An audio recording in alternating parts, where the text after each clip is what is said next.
I just want to pick up on something I was talking about a couple of days ago in relation to kind of metaphors which are employed in certain kinds of discourse, or in different discourses, but which figure a very similar image. And the image that I was talking about then was this image of standing at the edge of probably a beach, but certainly some kind of open space, a void particularly, and how that features within metaphysical writing. And I was talking about a book then called On the Shores of Nothingness, but how it also features within scientific enterprise, in which case it becomes a beachhead for the construction of some kind of bridge, or some kind of progressive enterprise out into the void, or some kind of extension of that land mass out into the void. And just on the back of that, it got me thinking about a number of other things really, particularly about this idea of the void, and what kind of happens at that terminal point of solid ground before one goes into the void. And in that last video I was saying the two things that could happen is that you stand on the edge of the void in this sense of being awestruck, kind of gobsmacked, in an attitude of reverence, kind of rapt attention, in which your attention is completely captured and colonized by the sheer immensity of that void. And I guess that would be most associated with religious rapture, but also with other kinds of purely naturalistic experience. And the other kind of action, as I said, is this scientific progress out into the void, this bridge building. So this thing about the void, there's a couple of things about that I think which are really interesting. I mean, I was thinking about Søren Kierkegaard, who I think came up with this phrase, leap. It's either leap of faith or leap to faith, or leap by faith. I think I'll say leap of faith, but it might be one of the other two.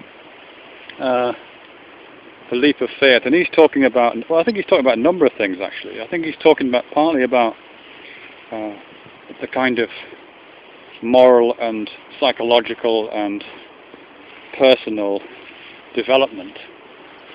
He talks about three stages. You go through the aesthetic stage, then into the ethical stage, and then into the religious stage, or sphere, as he sometimes calls it. And whilst the movement from the aesthetic phase, when you're kind of interested in the pleasures of the flesh and the aesthetics of art, in Kierkegaard, the movement from that into the ethical phase, when you're interested in a more dutiful social responsibility, moral phase, that is relatively straightforward in the sense of it's a logical progression. You can kind of build relatively straightforwardly from a concern for aesthetics into a concern for ethics. But he says you can't do the same from the movement from the ethical phase into the religious phase. In order to become religious, or to accept religion, which he associates with permanence, which is a kind of goal of this whole enterprise, he says, you can't build logically from one to the other. You have to make the leap of faith, he says. You have to leap from the ethical phase into the religious phase. And so again, I think you've got this image of standing at the edge of a void, and in that case not being able to build the cantilever bridge that science offers. You have to make some other kind of gesture, some other kind of launch, really, which, as I say, is the leap in Kierkegaard.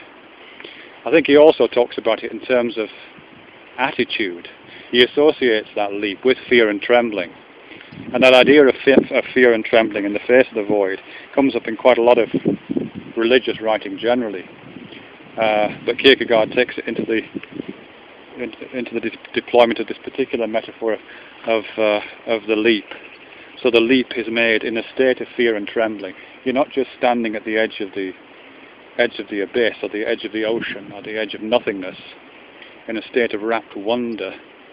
You're kind of embracing it as sublime fear, and launching yourself out into that. Which I think again is a really interesting take on it. I think he also says somewhere else that there's a kind of relationship to belief, and I'm quite interested in the idea of religious belief right now, although I don't pretend to have any kind of grasp on it yet. But he does talk about it in terms of faith and belief, and I think he says something to the effect that that in order to understand religious belief and to understand the faith, you have to believe first and then let the evidence follow. In other words, you're going to make the leap of faith, or the leap to faith, leap to a position in which faith just operates, and then collect the evidence for that belief once you're there. Which I know features in, and this is going to sound like a bit of a sidestep here, I know features in the actual practice of some scientists. Many scientists do, I understand, quite firmly believe the hypothesis that they're arguing for and testing around prior to actually the evidence. It's not a truly inductive method. It's there's something else going on there. So I think there is a kind of shadow of that in the most rational science, although there's very different things going on there. But for Kierkegaard, that leap of faith into a position where one adopts religious belief, submit to the absence of evidence, and then lets some kind of evidence flow in, is kind of pretty central, I think. But all of these feature this leap into the void. The other reference I have, which I just cited in my last video, so I think I better just pick up on that, and will seem a long way from Kierkegaard, is Yves Klein. Yves Klein was a French artist, I think he was French anyway, French artist who died in the 60s, I think, something like that. And he was kind of the grandfather of performance art and happenings in some ways. He's often characterised in those kind of ways. Interesting guy. He was a black belt karate expert, as well as being an artist. Did a lot of really interesting work, painting, but also performance work. But a lot of his work is around this idea of the void. There's a story of him and two of his mates when they were kind of student artists, lying on the beach and dividing up the elements of the world amongst themselves that they would make artwork about, or that they would kind of accept as their own artwork. So one guy picked the clouds, another guy picked something else, I can't remember.